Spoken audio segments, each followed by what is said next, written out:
Welcome back to एनजीकॉन academy students. और हमारा जो चैप्टर का लास्ट टॉपिक है वो है डॉपलर इफेक्ट। डॉपलर इफेक्ट को हम इस तरह से डिफाइन करते हैं कि change in frequency of a wave due to relative motion of source and observer. कहने का मतलब यह है कि अगर कोई सोर्स है, लेट से एक गाड़ी बना देते हैं सोर्स के तौर पे जो कि हॉर्न दे रही है, तो इस साउंड की जो है वो कोई ना कोई फ्रीक्वेंसी होगी। अब यहां पर एक बंदा अगर खड़ा हुआ है जो कि इस साउंड को सुन रहा है, तो चाहे मैं गाड़ी को मूव करूं, चाहे मैं बंदे को किसी भी डायरेक्शन में मूव करूं, तो इनके मोशन की वजह से इस फ्रीक्वेंसी में चेंज आएगा। और वो फ्रीक्वेंसी का चेंज हम एफ डैश से डोनेट करेंगे। तो ये जो चेंज इन फ्रीक्वेंसी है ये बेसिकली कहलाता है आपके पास डॉपलर इफेक्ट। ठीक है, तो ये है डॉपलर इफेक्ट। अब डॉपलर इफेक्ट को स्टडी करते हैं क्योंकि स्टूडेंट्स को ये बड़ा मुश्किल लगता है और कहते हैं बहुत ज्यादा इक्वेशंस हैं, बड़ी मुश्किल इक्वेशंस है, लेकिन बिल्कुल भी मुश्किल नहीं है। आपको मैं एक शॉर्टकट सिखाऊंगा अभी डॉपलर इफेक्ट का, जिससे आपको कोई भी सिनेरियो अगर दिया जाए तो आप बहुत इजीली इसको सॉल्व कर सकते हैं। ठीक है, तो सिनेरियो पढ़ने से पहले आपको अपना एक कॉन्सेप्ट क्लियर करना है और वो है रिलेटिव वेलोसिटी का कॉन्सेप्ट। ये मैं आप लोगों को पहले भी करा चुका हूं, तो रिवीजन करा देता हूं। मैं कहता हूं एक बॉडी है वो जा रही है 20 मीटर पर सेकंड से राइट साइड पे, एक और बॉडी है वो जा रही है 30 मीटर पर सेकंड से राइट साइड पे। मैं देखना चाहता हूं कि इसकी रिलेटिव वेलोसिटी कितनी है। तो अगर सेम डायरेक्शन हो तो रिलेटिव वेलोसिटीज के लिए आप सब्ट्रैक्ट करते हैं, तो इसको मैं कर दूंगा 30 माइनस 20 जो कि हो जाएगा 10 मीटर पर सेकेंड।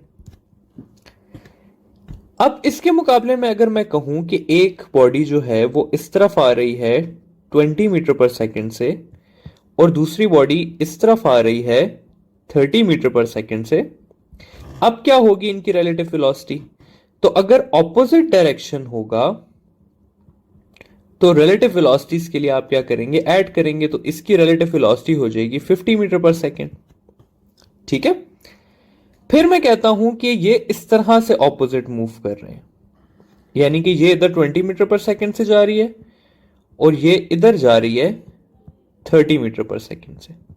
अगेन क्योंकि डायरेक्शन जो है वो ऑपोजिट है, तो वेलोसिटीज आप ऐड करेंगे तो इसकी रिलेटिव वेलोसिटी भी आ जाएगी आपके पास 50 मीटर पर सेकेंड।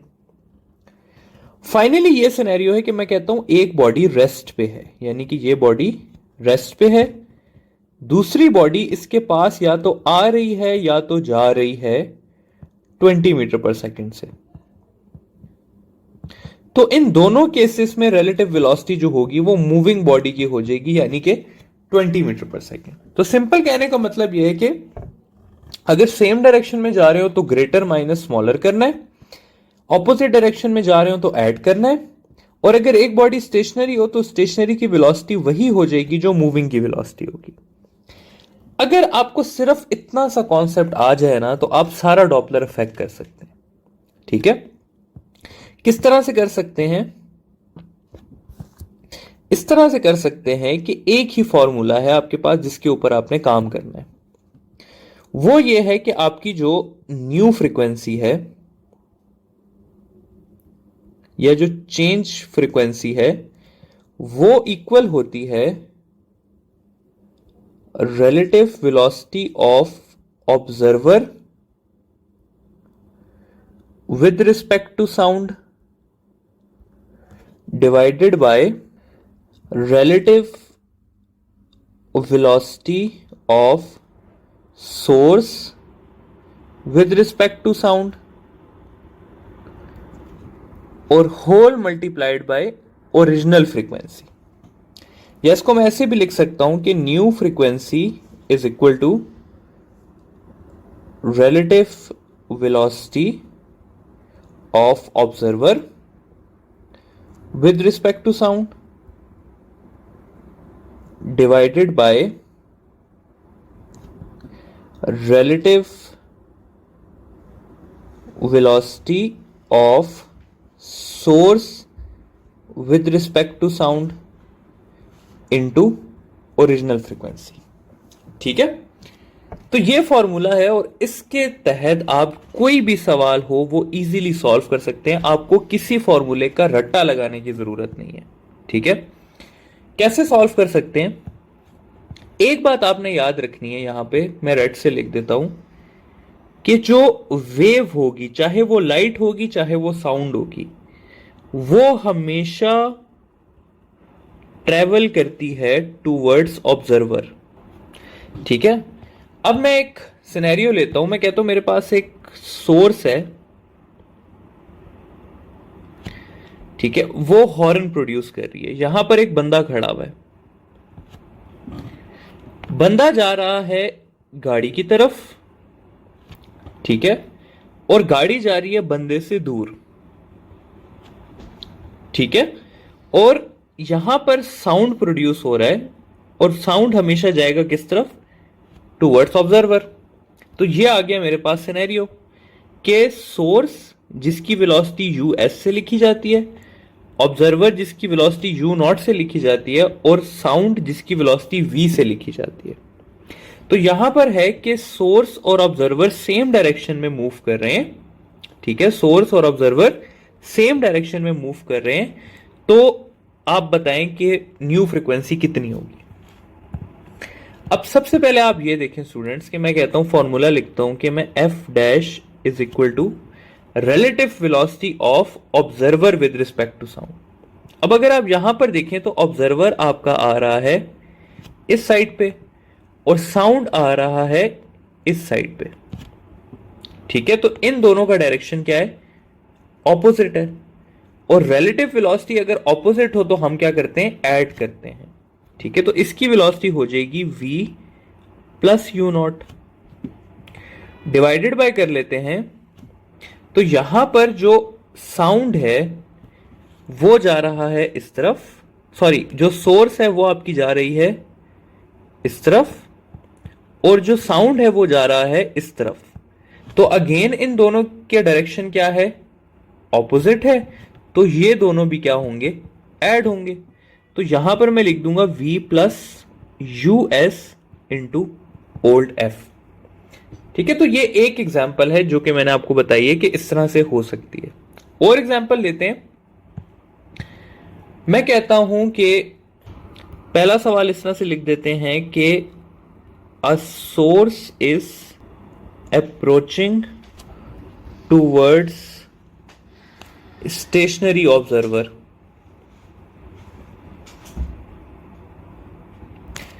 एक और सवाल लिख देते हैं कि observer is moving away from stationary source. एक और लिख लेते हैं source is moving away from stationary observer. ठीक है, इस तरह के कोई भी सवाल आपको दिया जा सकता है। सबको सॉल्व करने का तरीका एक ही रहेगा। क्या रहेगा? पहला क्या है जी कि source is approaching towards a stationary observer. मैं कहता हूं ये मेरी ऑब्जर्वर है जो कि रेस्ट पे है। यहां से एक सोर्स आ रही है, तो सोर्स मूव कर रही है तो उसकी वेलोसिटी यू एस होगी, और साउंड हमेशा ट्रेवल करता है फ्रॉम सोर्स टू ऑब्जर्वर, तो ये v हो जाएगा। अब फॉर्मूला लगाते हैं अपना। फॉर्मूले में आ जाएगा मेरे पास f dash is equal to relative velocity देखनी है। अब ऊपर ऑब्जर्वर की लिखनी है, तो ऑब्जर्वर यहां पर रेस्ट पे है आपके पास, ये ऑब्जर्वर है, और साउंड जो है वो आ रहा है। तो जब एक बॉडी रेस्ट पे होगी दूसरी मूविंग पे होगी, तो आंसर क्या लिख देंगे आप? मूविंग वाला। तो ऊपर आ जाएगा v। ठीक है, अब नीचे देखें तो सोर्स आ रही है इस तरफ और साउंड भी जा रहा है इस तरफ। तो अब अगर दोनों सेम डायरेक्शन में होंगे तो मुझे सब्ट्रैक्ट करना होगा। तो मैं बड़े में से छोटे को सब्ट्रैक्ट कर देता हूं, तो ये हो जाएगा v minus U S into F. ठीक है, तो अब अगर आप इसमें देखें तो आपको ऑब्वियस हो जाएगा कि न्यूमिनेटर जो है इसमें वो बड़ा है और डिनोमिनेटर जो है वो छोटा है, यानी कि जो न्यू फ्रीक्वेंसी होगी वो ग्रेटर होगी as compare to old frequency. या मैं कह सकता हूं कि जब सोर्स मूव करेगी टुवर्ड्स ऑब्जर्वर तो न्यू फ्रीक्वेंसी ज्यादा हो जाएगी as compare to old frequency. एक और बात यहां पर आपको छोटी सी बताता चलूं, कभी कभार आपसे वेवलेंथ के बारे में पूछ लेते हैं। तो यह बात हमें पता है कि फ्रीक्वेंसी और वेवलेंथ जो है वो इनवर्सली प्रोपोर्शनल है। तो इस केस में मैं लिख सकता हूं कि न्यू वेवलेंथ जो है वो लेस देन होगी ओल्ड वेवलेंथ के। ठीक है, तो ये हो गया पहला सिनेरियो। दूसरा सिनेरियो देखते हैं अपना। दूसरे सिनेरियो में है कि observer is moving away from stationary source. अब यहां पर जो सोर्स है आपके पास वो रेस्ट पे है, ऑब्जर्वर जो है आपका वो दूर जा रहा है तो वो यू नॉट है, और साउंड हमेशा ऑब्जर्वर की तरफ जाता है। तो ये केस हो गया। अब अगर मैं इसका फॉर्मूला डिराइव करने की कोशिश करूं तो वो ये हो जाएगा कि new frequency is equal to relative velocity of observer with respect to sound. तो ऑब्जर्वर इस तरफ जा रहा है और साउंड भी इस तरफ जा रहा है, तो दोनों सेम डायरेक्शन में तो सब्ट्रैक्ट होंगे, तो ये हो जाएगा v माइनस यू नॉट। अगर साउंड सोर्स की बात की जाए तो सोर्स जो है वो आपका रेस्ट पे है और साउंड अवे जा रहा है, तो ये इक्वल टू साउंड हो जाएगा। तो डिवाइडेड बाय मैं कर लूंगा v इंटू ओल्ड एफ। यहां पे अगर अब आप देखें तो न्यूमिनेटर जो है वो स्मॉल है और डिनोमिनेटर जो है वो बड़ा है, तो इस वजह से न्यू फ्रीक्वेंसी जो है वो लेस देन होगी ओल्ड फ्रीक्वेंसी के। फाइनली अपना लास्ट सिनेरियो देख लेते हैं। तो वो कुछ इस तरह से है कि सोर्स जो है वो अवे मूव कर रही है, ऑब्जर्वर जो है वो स्टेशनरी है और साउंड हमेशा जाता है टुवर्ड्स ऑब्जर्वर, तो ये आ गया v। इक्वेशन डिराइव करनी है हमने, तो f dash is equal to, सबसे पहली चीज क्या, ऑब्जर्वर को देखना है, तो ऑब्जर्वर की वेलोसिटी इस तरफ है और ऑब्जर्वर की वेलोसिटी रेस्ट पे है और साउंड जो है वो इस तरफ आ रहा है, तो ये इसके इक्वल हो जाएगा, तो यहां पे मैं v लिख दूंगा। अब अगर सोर्स की बात की जाए तो सोर्स खुद इस तरफ जा रही है और साउंड इस तरफ जा रहा है, तो ऑपोजिट डायरेक्शन है तो ऐड हो जाएंगे, तो यहां पर मैं लिख दूंगा v प्लस यू एस। तो अब अगर हम यहां पर देखें तो न्यूमिनेटर छोटा है और डिनोमिनेटर क्या है, बड़ा है, तो आंसर क्या होगा, छोटा होगा एज कंपेयर टू f। सही है। तो ये है हमारे पास क्या, डॉपलर इफेक्ट्स के सिनेरियोस के, इसके सिनेरियोस किस तरह सॉल्व किए जाते हैं। अब एक एमसीक्यू की बात करते हैं जो लास्ट टाइम आया है। एमसीक्यू कुछ इस तरह का है कि a train is approaching towards an observer at platform. If a train honks, will the observer hear shrill or grave sound? ठीक है, तो श्रिल और ग्रेव का ताल्लुक जो है वो फ्रीक्वेंसी से है बेसिकली। यहां पर जो सवाल है वो ये है आपके पास कि एक ऑब्जर्वर जो है वो खड़ा हुआ है प्लेटफॉर्म पे, तो ऑब्जर्वर की वेलोसिटी क्या हुई, रेस्ट पे हुई, और एक सोर्स जो है वो आ रही है ऑब्जर्वर की तरफ। ठीक है, तो ये हो गया यूएस, और साउंड हमेशा आता है ऑब्जर्वर की तरफ, तो ये हो गया। तो ये है आपके पास सिनेरियो। ये ट्रेन है तो इसको ट्रेन की शक्ल दे देते हैं थोड़ी सी। तो ये था आपके पास सिनेरियो। अब आपने इसमें बेसिकली फॉर्मूला निकालना है, तो फॉर्मूला है F is equal to relative velocity of observer. अब यहां पे ऑब्जर्वर हमारे पास रेस्ट पे है और साउंड उसको अप्रोच कर रहा है, तो इसकी वेलोसिटी इक्वल टू साउंड हो जाएगी, तो यहां पर मैं लिख दूंगा v। अब अगर सोर्स की बात की जाए तो सोर्स आ रहा है राइट साइड पे और साउंड भी आ रहा है राइट साइड पे, दोनों सेम डायरेक्शन में, तो सबट्रैक्ट होंगे, तो ये हो जाएगा v माइनस यूएस। अब यहां पर अगर आप देखें तो न्यूमिनेटर जो है वो बड़ा है, डिनोमिनेटर जो है वो स्मॉल है, तो न्यू फ्रीक्वेंसी जो होगी वो ग्रेटर देन होगी ओरिजिनल फ्रीक्वेंसी के। फ्रीक्वेंसी ज्यादा होने का मतलब होता है कि साउंड जो है वो आपके पास श्रिल हो रहा है, तो पर्सन को पतला हॉर्न सुनाई देगा, ग्रेव हॉर्न सुनाई नहीं देगा, ठीक है, श्रिल हॉर्न सुनाई देगा। फाइनली डॉपलर इफेक्ट में हम रेड शिफ्ट और ब्लू शिफ्ट की बात कर लेते हैं। रेड शिफ्ट और ब्लू शिफ्ट का कॉन्सेप्ट कुछ इस तरह से है कि मैं कहता हूं मेरे पास ये अर्थ है और हम कोई स्टार ले लेते हैं। पहले में मैं कंसिडर करता हूं कि वो स्टार अर्थ से दूर जा रहा है। स्टार हमेशा लाइट एमिट करता है, तो वो लाइट अर्थ पे रिसीव होगी। दूसरे में मैं कहता हूं कि कोई स्टार है वो अर्थ के करीब आ रहा है, तो वो लाइट भी जो है वो अर्थ के करीब आएगी। अब कॉन्सेप्ट होता है हमारे पास रेड शिफ्ट का और ब्लू शिफ्ट का, कि कौन सा स्टार इसमें से ब्लू लाइट एमिट करेगा, कौन सा स्टार इसमें से रेड लाइट एमिट करेगा। अगेन कुछ भी नहीं करना, हमने फॉर्मूला लगाना है। पहला जो है वो है कि आपके पास ऑब्जर्वर स्टेशनरी है और सोर्स जो है वो अवे जा रही है, ठीक है। तो यहां पर हम फ्रीक्वेंसी का फॉर्मूला लगाते हैं, वो हो जाएगा रिलेटिव वेलोसिटी ऑफ ऑब्जर्वर, वो इक्वल टू लाइट हो जाएगी, क्योंकि इस केस में वेव हमारे पास लाइट है। सोर्स की बात करूं तो सोर्स इस तरफ जा रही है और लाइट अर्थ की तरफ आ रही है, तो ये ऑपोजिट है तो ऐड हो जाएंगे, तो ऐसा हो जाएगा।